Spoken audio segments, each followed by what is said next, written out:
How to send money on Cash App without identity verification. Hello guys, this is Atticus and welcome back to another tutorial video. In today's video, I'll teach you guys how you can send money on Cash App without identity verification. So the process is really simple guys.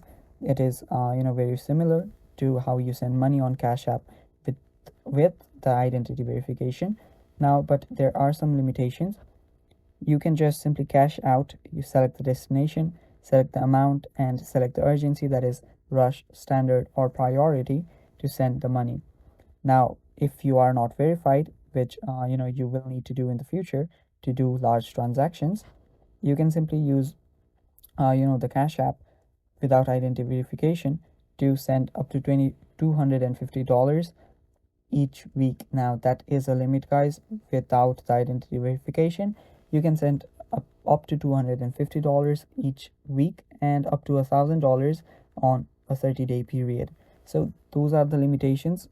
Without those limitations, all of the process is really same. All you need to do is tap on cash out and send the money wherever you want.